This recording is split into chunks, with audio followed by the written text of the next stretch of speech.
Okay, fine. Now, unfortunately, my screen isn't mirroring to the, so my computer isn't mirroring to the screens. Nikki, don't worry about it. I'll just sort of talk you through the slides which we're working through as we do them. So yesterday, we got up to, let me find it. Okay, so we got up to slide 31. Okay, so if you're following, we should be on slide 31. And I asked you to look at these questions here, okay? I asked you to look at all these 3 questions here. Are there any questions there that people struggled with or we want to go through in class? No? We all good? Okay, fantastic. So, what do you notice about all 3 of those questions? Normal distribution. Continuous. Okay, but more specifically, look at the numbers which I'm using there.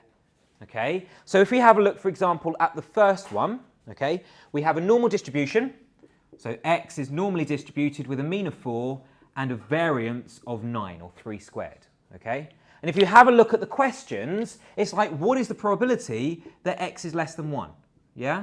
What's the probability that x is, what was it, greater than 10? Yeah, all these kind of numbers. Number 3, what was the probability that x was less than or equal to 4? Okay, and then number 4, what was the probability that x was between -2 and 7? By the way, does it matter with a continuous distribution whether we look at less than or equal to? Doesn't matter, right? Because we said that, well, I proved it to you, that 0.9 recurring was exactly the same as 1. Okay, so in a continuous distribution, less than is exactly the same as less than or equal to, not true for discrete. Is that okay? Yep, good. But what do you notice about all these values? So if I draw this normal curve out, absolutely, they're all nice numbers. They're always on the nice steps above and below the mean. In other words, a whole number of steps of standard deviation above or below the mean. So that was 4, that would have been 7, that would have been 10, that would have been 13, right? And this would have been 1, this would have been -2, and this would have been -5. So all of these numbers, like 1, 10, 4, -2, 7, they're all a whole number of steps above or below the mean. Does that make sense to everyone? Yeah? Now, what we're going to look at today, so if you have a look at the next slide, is what happens if it's no longer the whole number of steps above or below the mean. Can we still use this? And the answer is yes, but we have to be a little bit more cunning. Okay? So let me get rid of this.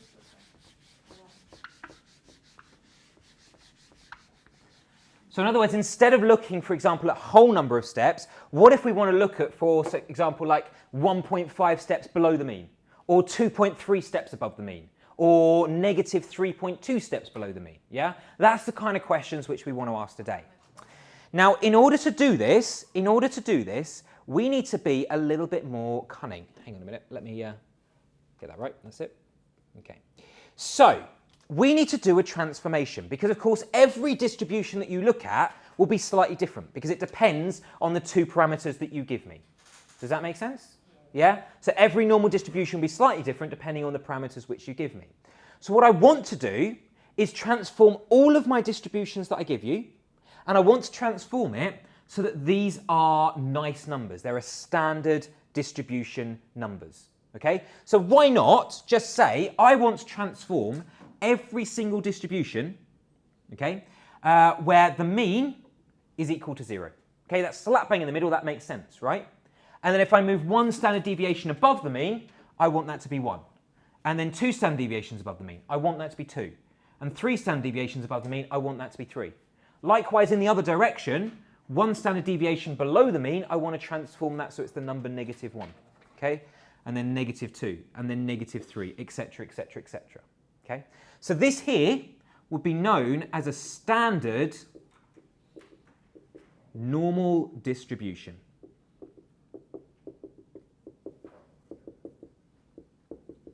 Okay? So if we look at the distribution which I gave you in the first part, so x is normally distributed with a mean of 4 and a standard deviation of 3, or a variance of 3 squared, okay? I said that we get something that looks like this. So the middle value at the moment is 4, and then 7, and then 10, and then 13, and then 1, and then -2, and then -5, Okay? So what I want to do is transform this so it's like this. Okay? So then there's only one distribution that I need to learn, that I need to know the percentages of, and if I find a way of converting every distribution to this, then I'm in business. Okay? Just a set of tables that I just look up the relevant probability from. Okay? By the way, what would the parameters of this distribution be? Yep, and the variance is 1 squared, or 1. Yeah, absolutely. Now, in actual fact, because it's a standard normal distribution, okay, we give it a special letter. Absolutely, Z, yeah? So Z would be normally distributed using a 0, 1. So when you're defining your normal distribution, so when you're defining your random variable, rather, okay, we tend to, I said you can let it equal any letter you like. X, Y, A, B, C. Don't let it equal Z. Okay, because we tend to keep Z reserved for this normal distribution, this standard normal distribution. Does that make sense? So Z refers to standard. In general, if I say that a random variable Z, we tend to say that Z is the standard normal distribution, where the mean is 0 and the variance is 1. Is that okay? Right. So the question is, how can we go from a distribution like this to a distribution like this? Any suggestions? So if I give you any value here, if I give you any value along this one, so this is just going to be any outcome x, how can I go from x to z? Okay, so the first thing I need to do is do a transformation. Yeah? I need to say, well, at the moment, that distribution is centered around 4.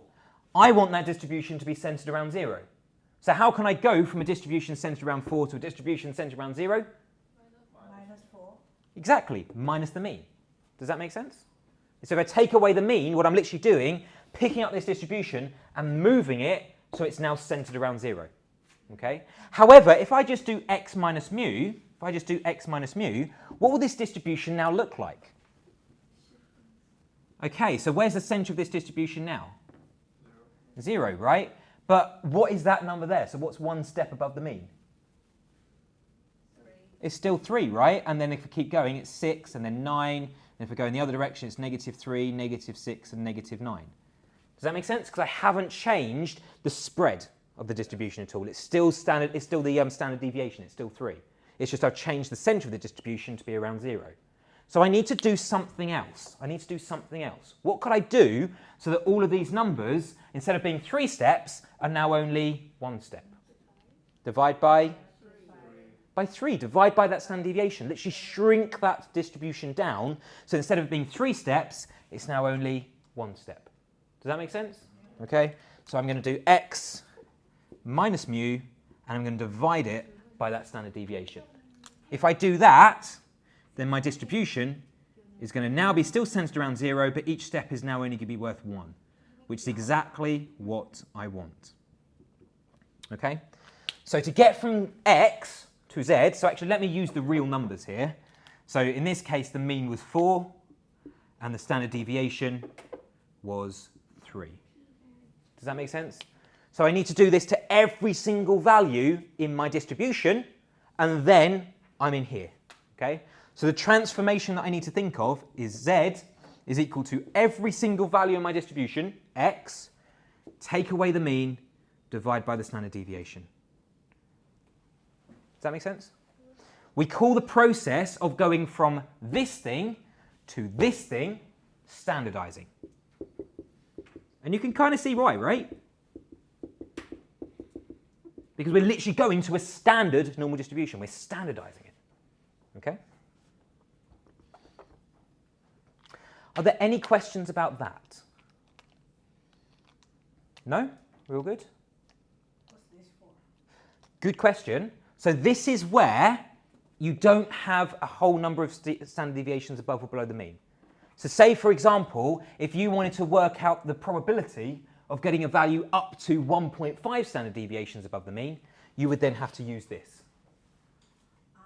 Okay? So if it's not a whole number of standard deviations above the mean, you can no longer use this. If you want a specific number, Absolutely. then you have to use You'd this. have to use this. Okay, if just exactly like fit the standard deviation, then we use Absolutely, that. yeah. So Okay. Does that make sense? Yeah. So if it's not a whole number of standard deviations that you're after, you would have to use this process. Okay. And let me show you this in example. So let me show you this in context. So for those of you following along on the slides, can you have a look at slides 35 for me? Okay.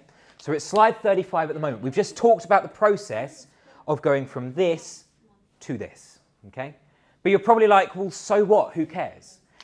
But the thing is, because we have a process, this will work for every single normal distribution. You happy? Because we've now got this process that will take us from any normal distribution to one particular normal distribution, now all we need are probabilities with this distribution here. Does that make sense? Quick question. Yeah. When is it not like appropriate to change, to standardize? Honestly, the answer is, if you get faced with a normal distribution, standardize it. Yeah? Even if it is a whole number of standard deviations above or below the mean. Because if you standardize it, it's still going to work. Yeah? It's the advantage of using this one though, is that it also works if it's not a whole number of standard deviations.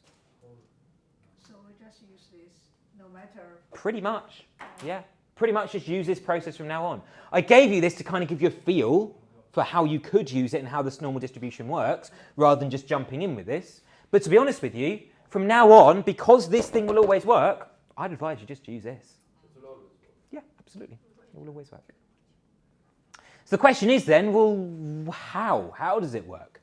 Well, if you look on the VLE, okay, and again, I really want to get this on the screen, but I don't think I can. I'll try it one more time. If you look on the VLE, there are this thing at the top of the PM603 page called PM603 statistical tables. It's literally the second link down. So don't go into any tiles. It's literally the second link down on the VLE page. And it's PM603 statistical tables.